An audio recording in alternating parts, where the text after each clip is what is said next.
Got something to say?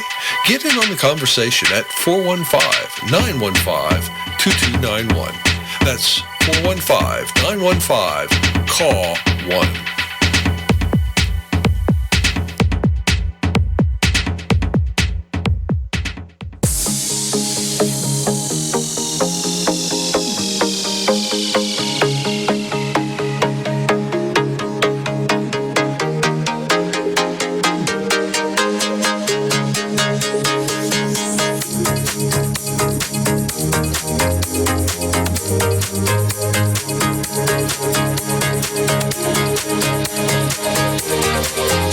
Welcome to Conspiracies Against Wellness with your host, Janelle Elgaway.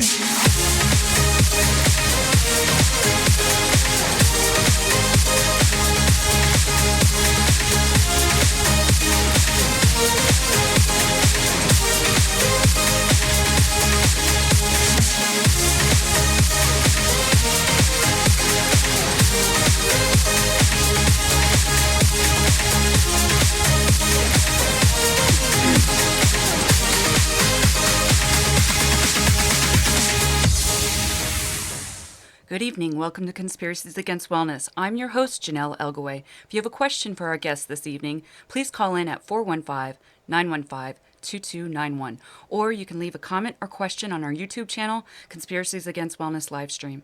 Tonight, we have guest Roger Tolces with us. Roger is a Los Angeles private investigator specializing in electronic countermeasures. In the past 30 years, he has swept over 2,500 locations for bugs and wiretaps. In more recent years, his business has included helping victims of electronic harassment and mind control. Welcome to Call Nation, Roger. How are you this evening? Very good, thanks. Good to be here.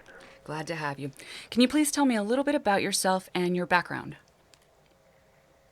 Okay, well, primarily my expertise is in high-tech electronics. I, went to school and studied electronics, and then I went to Hollywood in around 1968, where I was building electronic systems for recording studios.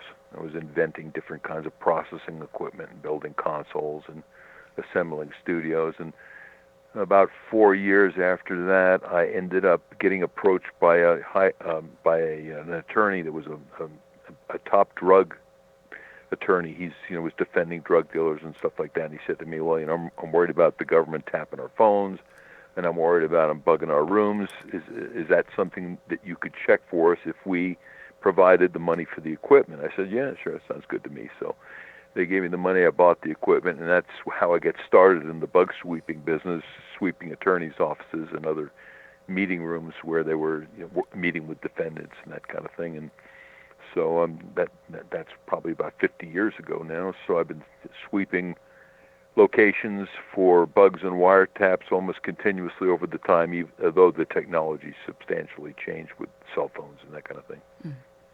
You coined the term electronic harassment. What is electronic harassment?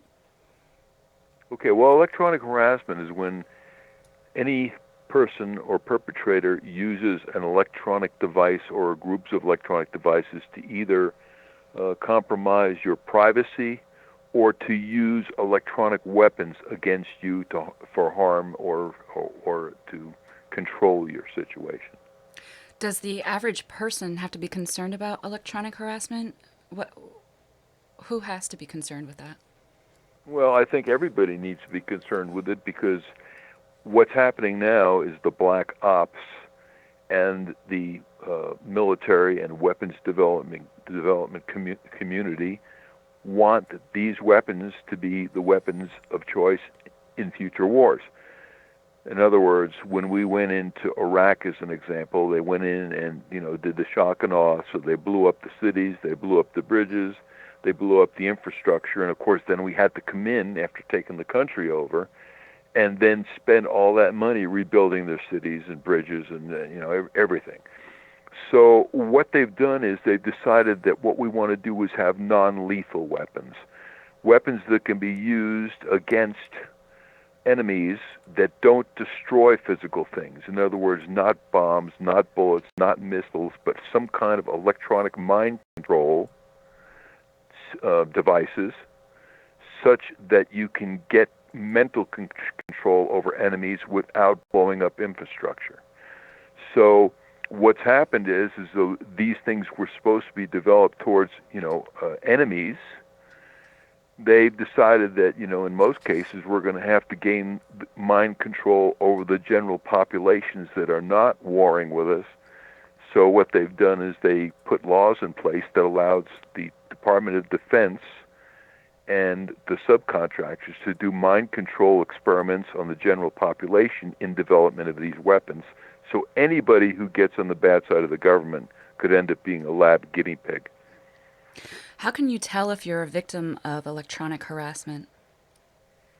Well, your life is disrupted mentally and as far as your health as well. Is there something that you can do to stop electronic harassment? What do you do when that happens? You have to shield yourself up with special equipment to break the electronic connections. What is a targeted individual? A targeted individual is an individual that has been put on a list where they're doing these bioweapons experiments on them without their consent. And who are targets? Generally, anybody that has a conflict with the government. It could be whistleblowers.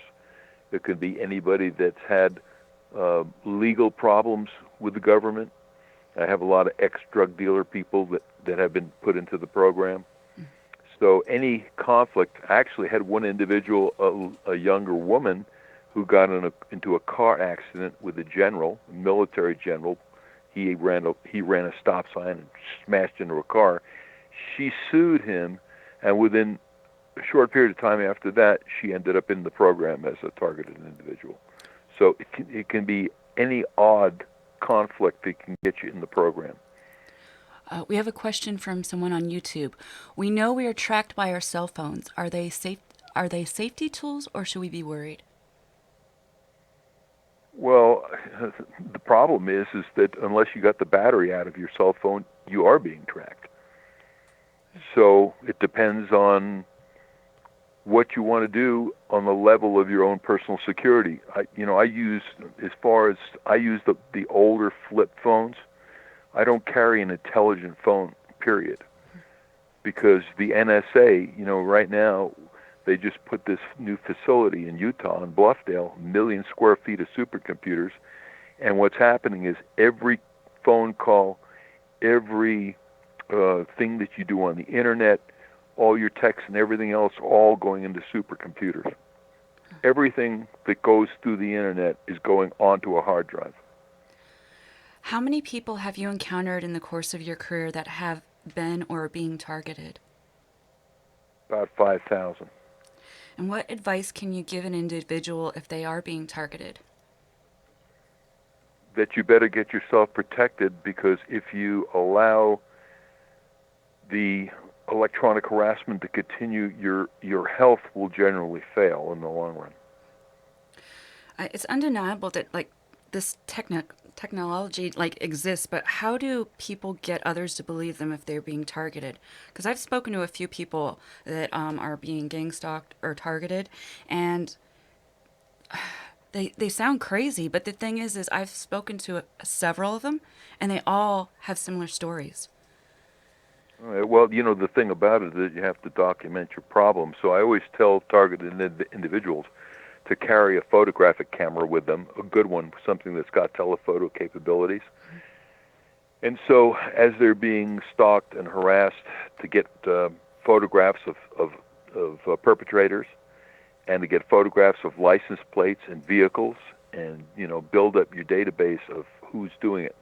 Now these people, the perpetrators, are instructed to never get their photographs taken. So that's the first thing they're told when they proceed to harass somebody. So if you take out your camera and you aim it straight at somebody and they go running out of the area, you've got a problem. What is mind control? Well, mind control is the ability to use electronic systems to either subliminally or directly change people's thinking. So let me ask you a question. Do you know what the most powerful mind control instrument ever developed was? No, I don't. The television. That's true. Just think about it for a second. Now, you know what? I turn off all commercials because of the subliminals and other kinds of problems, especially when you consider the amount of commercials from the pharmaceutical industry that wants to convince you that you're sick. Because if you allow these commercials that constantly talk about, I'm not well, I feel terrible, my stomach, my head, my back.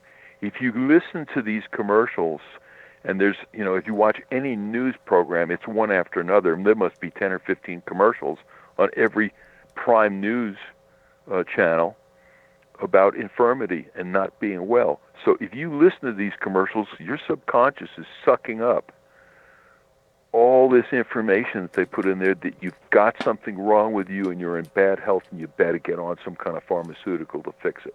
So there's just one example of the power of television and its subconscious influences.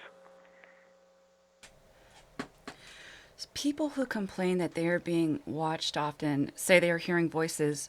How are voices transmitted? They're transmitted by a technology called biocoded directed energy. Mm-hmm. And that's a top secret thing that was developed. And what it is they get your DNA. In other words, they pick your garbage up in front of your house one day. And inside your garbage is your DNA, most likely from the trash can in your bathroom that you dumped in your garbage. Once they have your DNA, they take the DNA and they put your DNA code in a supercomputer. And in that supercomputer, they run algorithms that biocode electromagnetic transmissions so they bioresonate with your body. Once they've done that, they can transmit that from satellites or cell towers or aircraft or any number of ways. And that signal will only affect you and nobody else. In other words, everybody standing next to you is not going to hear the content because their receiver is not tuned to that bioresonance. I don't know whether you know much about the human body relating to its electrical systems, but we have about 12 trillion cells, and every one of those cells is like a little battery. And so if your body is electrically out of alignment or something resonates with that particular alignment, you can completely affect somebody's health by changing the electromagnetic fields around their body. Can you change the body temperature, and could it actually physically change? Is that what you're talking about? Well, the thing about it is if I send disruptive energy, in other words, let's say I let you sit by a Wi-Fi router for an extended period of time. Wi-Fi routers are frequency hopping, or they're microwave frequency hopping frequencies, but they're very disruptive to the human brain. So the fact that we put these electrosmog in all the cities, in other words, when I check a location that's, say, an apartment building, I can see anywhere from 30 to 60 Wi-Fi routers right on top of one another because everybody in an apartment building has their own Wi-Fi router. So now what you've done in the past 5 to 10 years is now everything is saturated with Wi-Fi. And so electromagnetically, it's disruptive to your rest, your body, your heart rhythms. So because of the electro smog, we put ourselves in terrible health conditions relating to our electro body and our normal electrical balance. What is the worst case that you've ever worked on where you saw this? What exactly was it like for this person? Most people consider themselves to be in hell, especially the ones that are getting voices that are instructing them to do things. A lot of times, most of the times, the voices are just demeaning and they're attempting to shut the person off from their normal life flow and their normal friends and family, that kind of thing. But then the really serious cases are where the voices are instructing them to do destructive things. Is this gang stalking or is gang stalking different? Gang stalking is different. Electronic harassment, where you're being directly radiated with information, is one form, but gang stalking mostly has to do with other people participating in bothering you in some way, following or I've had people show up at their house with leaf blowers at 6 o'clock in the morning, and then they check and say, well, who's out there blowing leaf blowers at 6 a.m.? And then none of the neighbors said that they hired anybody to do it. So it's different kinds of harassment, Well, I saw a YouTube video where somebody, they had the whole town, basically, every time they go by their house, they would honk. What are other ways that they try to disrupt or bother you? Well, I just mentioned that. There's honking, there's door slamming, a lot of noise, mostly noise irritations, beeping trucks, you just name it. So it can be anything acoustic or otherwise. We have a question from YouTube. What's microwave harassment and how is it different from electronic harassment? Well, it's a subset of electronic harassment because microwave is a range of transmission, to bandwidth of that you can put forward. But the thing about it is that they're extremely disruptive and they can move directly through all solid materials. So microwaves move right through brick, they move right through wood, plaster. Nothing stops microwave, and of course, cell phones are a microwave. So you can see that normally your phone calls are not disrupted because microwaves pass through everything. We have a call that we're going to take. Caller from area code 317. What's your name and where are you from? Elaine Wilhelm. Hi, Elaine. How are you? And I'm from Indiana. I'm great. I have a question. I think I was gang stalked. Every time I would leave my house, either a local or a state police would pull up behind me. And one day they followed me to the mall, which is about 5 minutes away, and they sat there and waited for me to come out of the store, which I was only in there about 30 minutes. And what can you do if it's the police that are doing this and you think it's related to a court case concerning workers' comp? What can you do? Well, if the police is right behind me, I'll do a quick pullover. So I'll just pull right over the side of the road and see if they pass. If they don't pass and they come up behind you, then you're gonna take issue at the time for why you're stopping me, what's your probable cause. You're gonna confront them. What are we doing here? Why am I being detained? So if he goes forward and then you get another one behind you, see, a lot of times if you are being followed where they're really interested in where you're going, there'll be 2 or 3 different cars that are in radio contact, and if one passes you by, then the next one picks you up. So, but that's what I would do. I would just pull over real fast to the side of the road and then just let him pass, because if he's not going to pass, then he's going to have to take issue with you. Did you have any other questions? Okay. I did have another question. I had a blog, and someone from a foreign country hacked it. In fact, it would seem like it was more than one country that was hacking that. Now, who could do that? Anybody could do it that's a competent hacker. Okay. Were they inserting bad information? What did they do once they hacked in? I couldn't, I didn't know what they were saying. They would put it in a foreign language. Oh, all and right. so I didn't even know what they were. That translated. And I could never get rid of them, so I just had to shut the blog down. And recently I had a company from out of France that they are a platform out there, and they were allowing people to put audio videos with my book cover, and also they were allowing people to download my book for free. And this had been going on for a while, evidently, because I look back and one of them said 8 months ago.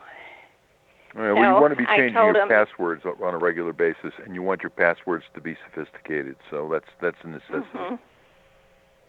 Well, they told me they weren't legally liable because they didn't review who puts this stuff out there before it's put up there.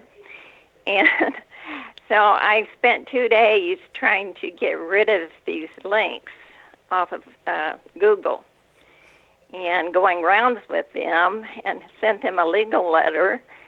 And they still told me, well, they weren't responsible because they didn't review the material before it goes up there.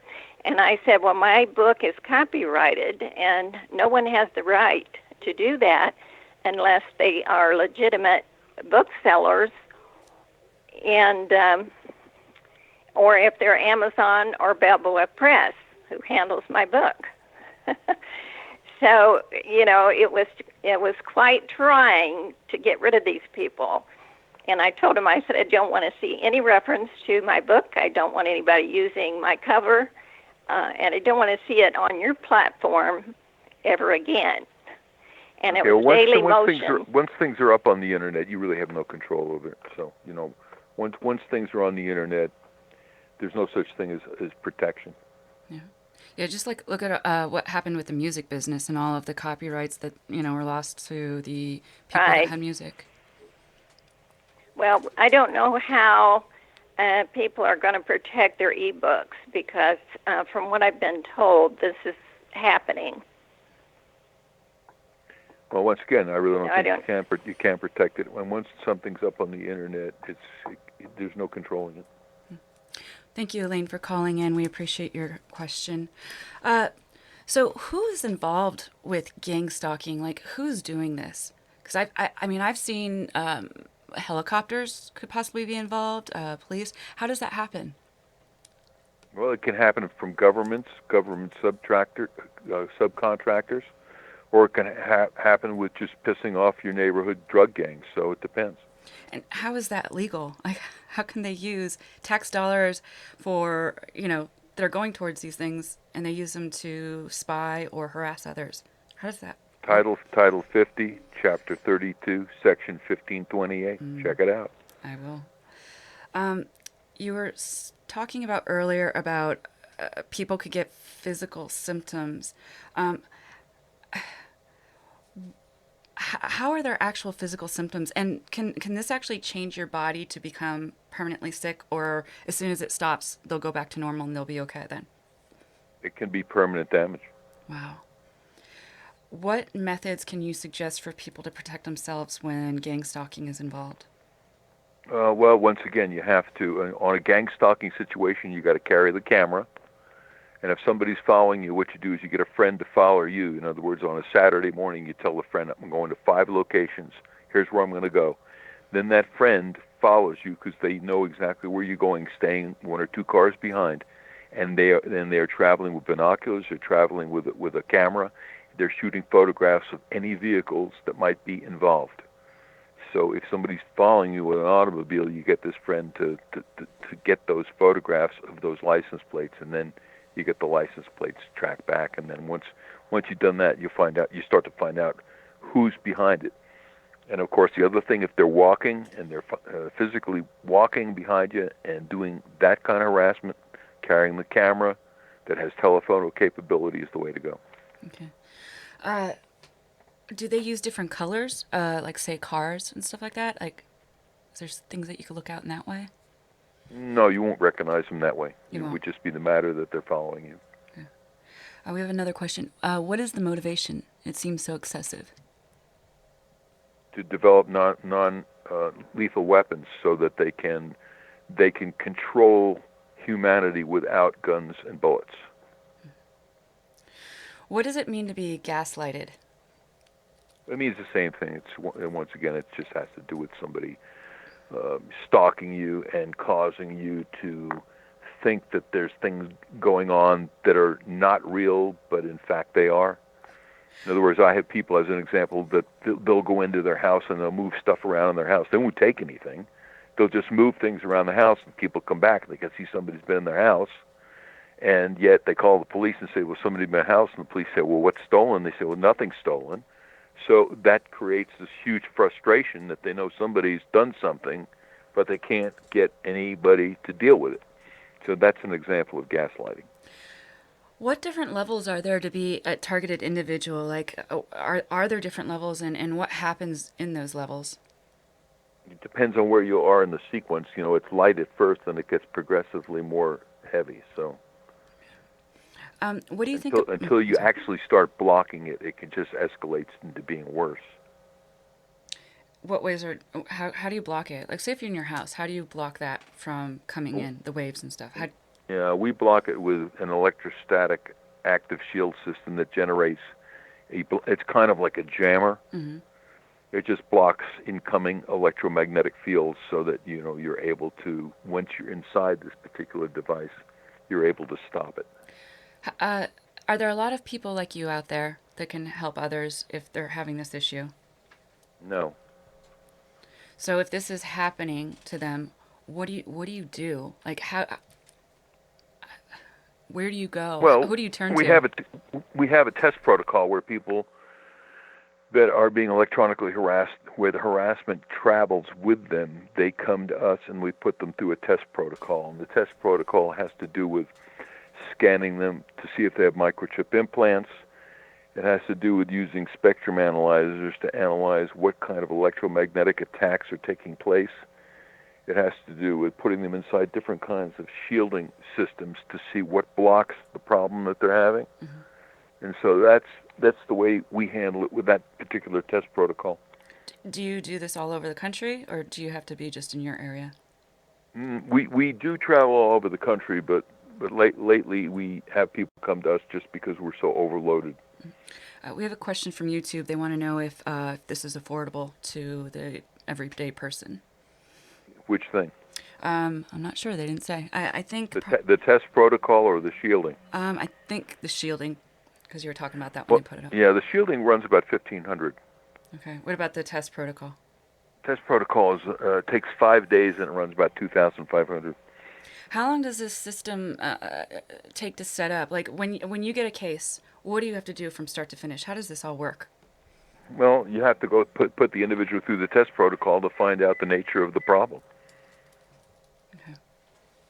We're going to take a quick break to hear a word from our sponsor, and we'll be right back.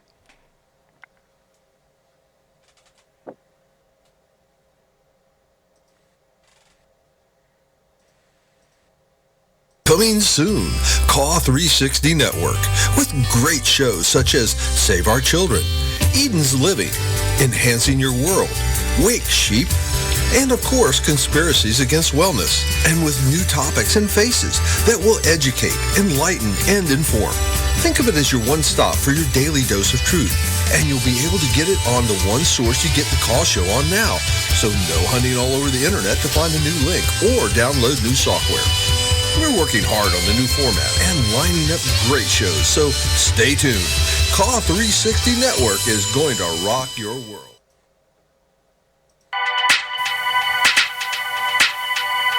Got something to say? Get in on the conversation at 415-915-2291. That's 415-915-CAW1.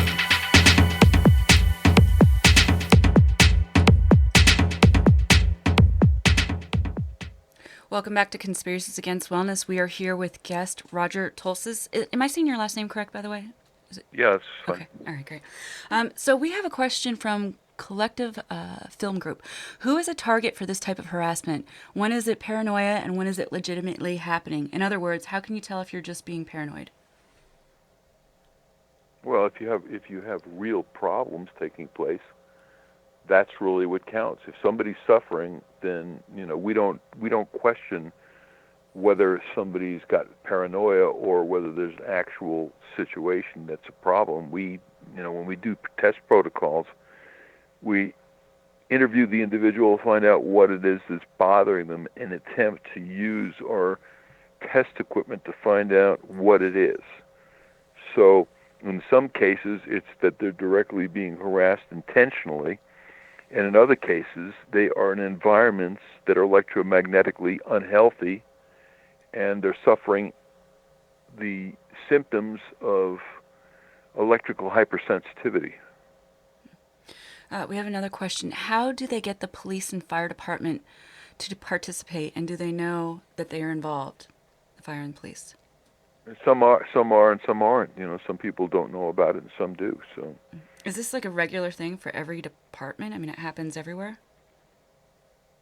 Well, it happens more in big cities than it does in rural areas. So, you have to remember that there's a militarization of the police in America now. They don't look like cops used to look. They look like they come straight out of a battlefield. So, there's a whole lot of things going on as far as technologies, and these electromagnetic weapons, some of them are in use in cities on citizens. So, What do you think about microchipping employees? The government attempted to try to convince us all that we needed microchips, and nobody decided to go with it. In general, the population didn't go with it. But I can tell you what'll make the big breakthrough.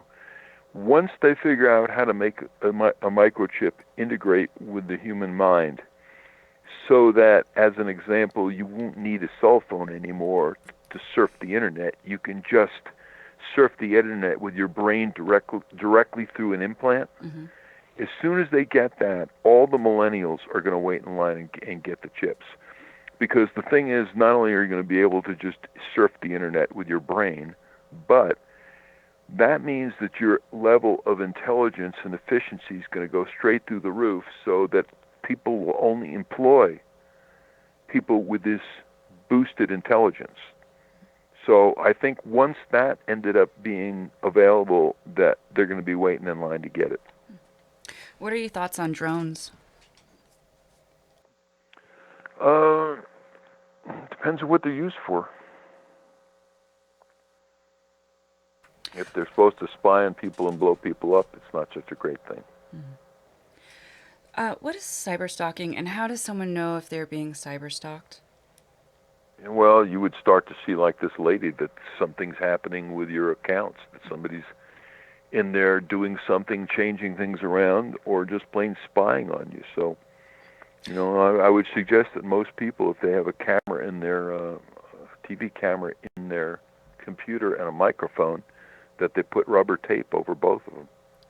We have a question from YouTube. What does Roger think about Edward Snowden's leaks about the new spying on us?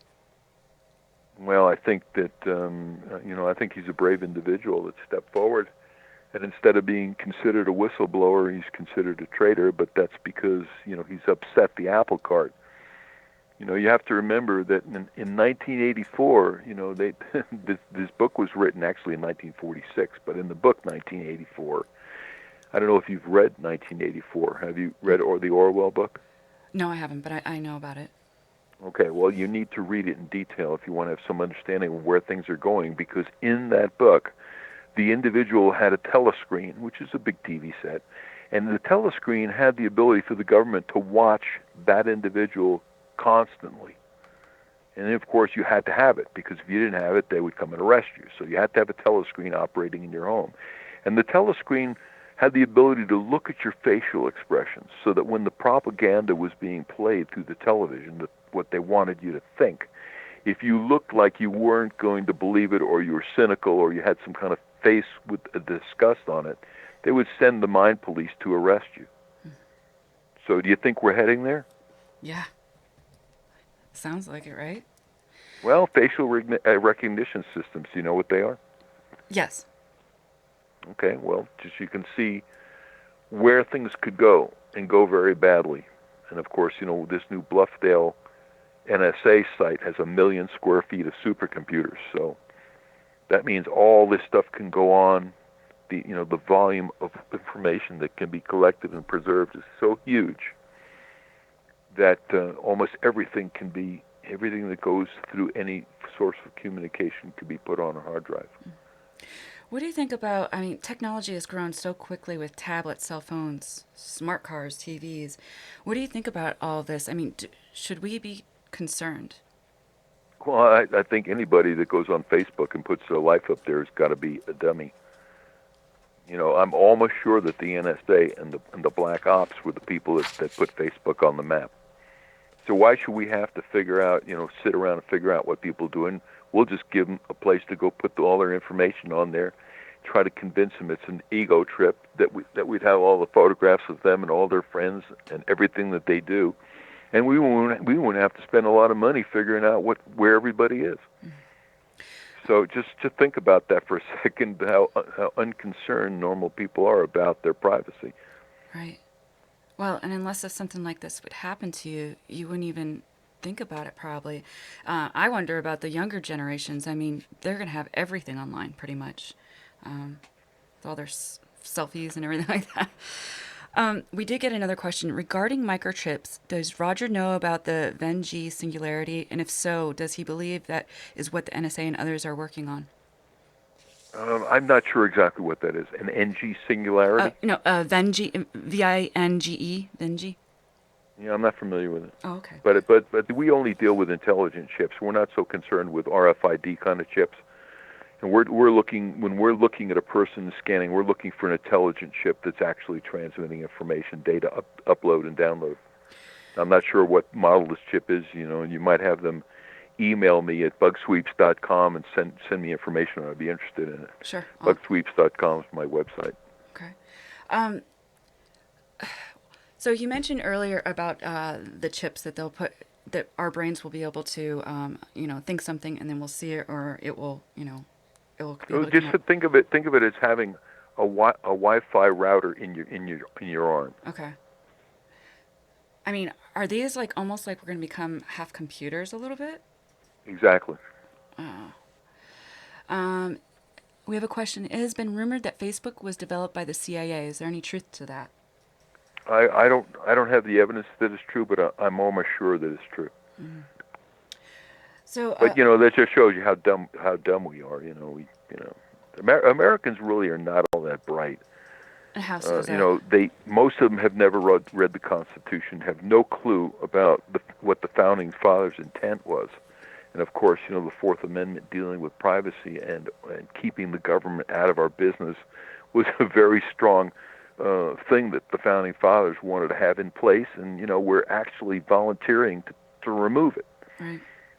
Do you actually believe the founding fathers, though, wanted us to have all this freedom and stuff, or was it set up the way it is so we wouldn't? I don't understand the question. Just say it again. Okay, so our founding fathers, they created the Constitution and all of our laws and everything like that. What do you believe that they had every intention to have those so we would have our freedoms? Or exactly. The whole point of the Constitution is to keep the government under control. Mm-hmm. That's really what it was all about. These are the rights that you have as a human being to be left alone, especially by the government. So you mentioned. So they were very concerned, especially about your personal papers. Right.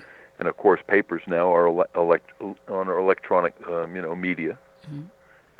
So, but of course, if you take your personal information and you go stick it out on the internet, then you are defeating yourself relating to your own personal privacy. Yeah. Well, and once it's out there, it's out there. You can try to delete it, but it's not gone from search engines or wherever else that picked it up. So you see these chips that will be implanted in us as a future thing. Do you have any idea of when that's going to happen? And what are the other things that you see happening? Because you've been in this for so long. Well, I don't know when the chips are going to happen, but at some point it's going to happen. Mm-hmm.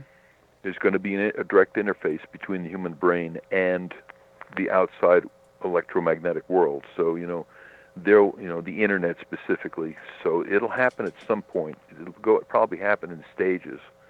But at some point, it's going to be a direct interface connection. And of course, we may just end up, in the longer term, through not only that, but just bionics in the sense that, in the future, when your heart fails, they're going to put a mechanical heart in. And when your liver fails, they'll put a substitute liver. So we could go into this bionic state in several different ways, therefore merging our biological species with the intelligence, the computer intelligence. So there might just be a merging of the species. Mm-hmm. Well, look at the movies that have come out, like Gattaca and stuff like that. They have that in there. Do you think if there's a thought, or if they're talking about it as a possible idea, that it's already actually out there? Or are we not? What part of it? Well, that we're even just talking about, like this chip that will go in somebody's mind, and that you'll be able to do all this stuff. Do you think because it's talked about that it's already out there, or no? Well, there's different degrees that they have now started interface with human brains. So I don't know whether you've seen the information. It's on my website of this individual where they did put an implant. He was an individual who's a paraplegic because he had gotten in a car accident or something like that, and he had no use of his body. So they put a brain chip interface, and there's pictures of it on my website. And they show him playing Pong. In other words, his brain was playing Pong back in, the Pong game where the little ball goes back and forth. Mm-hmm.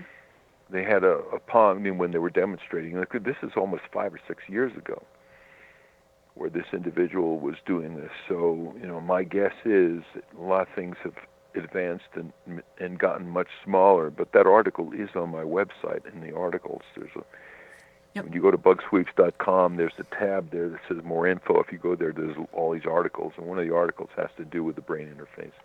Yeah, I saw that, and I also saw one where a kid got a new arm, a bionic arm pretty much, and he would think, that his pointer finger, middle finger, whatever, was curling or going into a fist, and it was doing that. So it's pretty interesting, all the stuff that they are coming up with.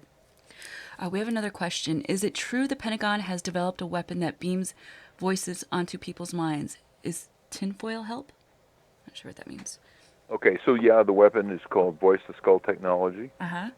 And it uses biocoded directed energy. And foil can help.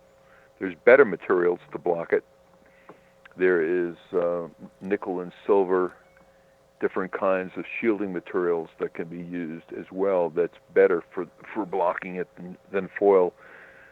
So, if you want to test the material out, the best way to test it is to wrap your cell phone in it, call the cell phone. If the cell phone doesn't work, then you've got some material that's being helpful.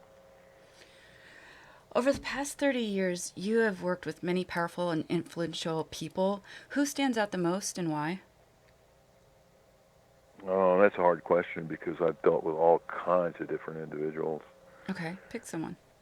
Oh, let me see. I would say I've dealt with Howard Hughes, and all of my billionaire clients have been most fascinating ones. I've had many billionaire clients. My first one was Howard Hughes, but then there's been several other billionaire clients, and I've always fascinated with those people because when you have unlimited resources, what do you do with your life? Right. They're fascinating.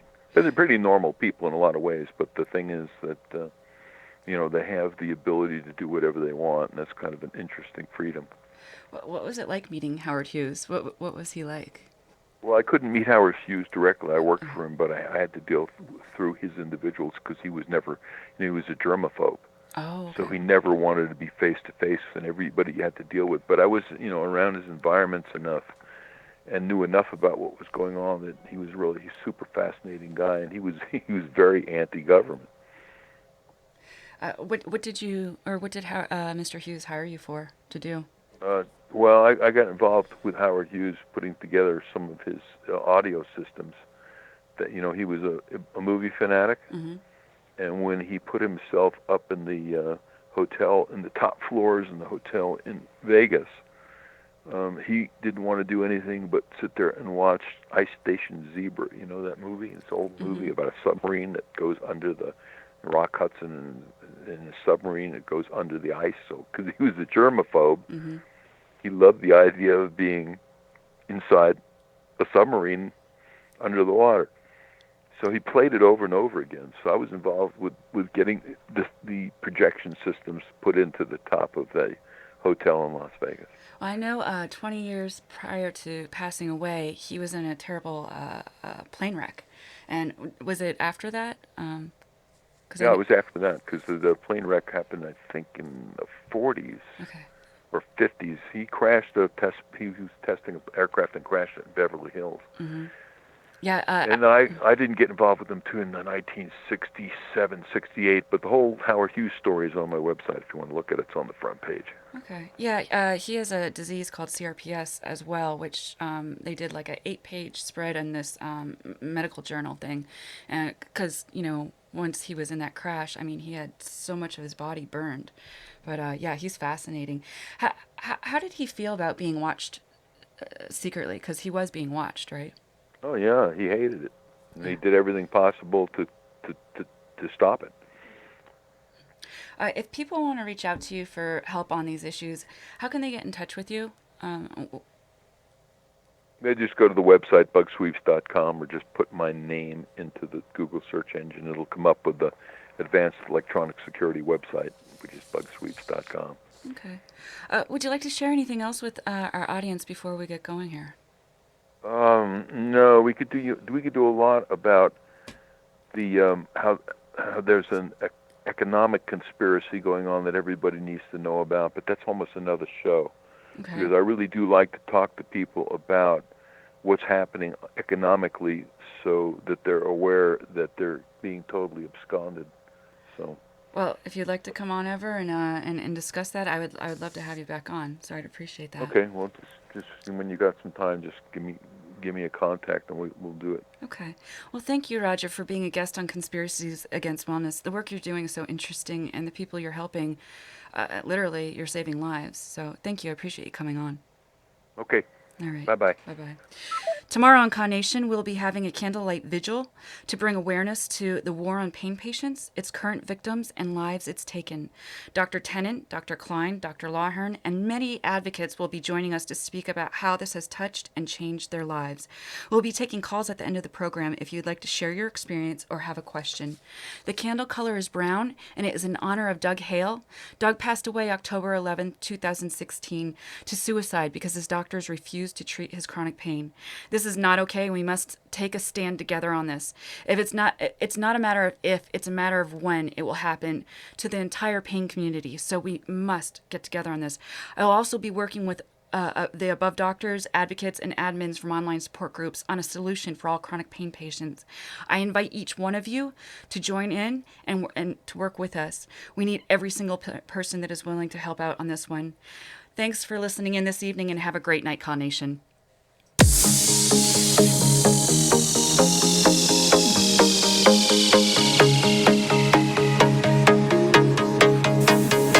You've been listening to Conspiracies Against Wellness with Janelle Elgaway. Join us tomorrow at 8 p.m. Eastern to get in on the conversation.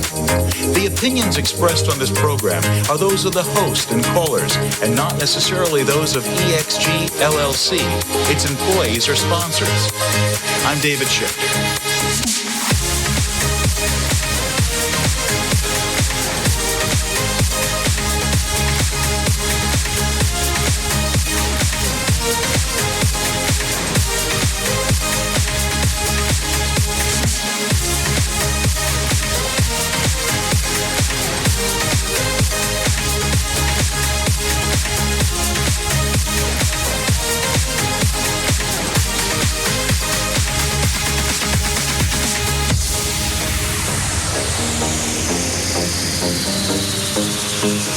Copyright 2017 by EXG LLC.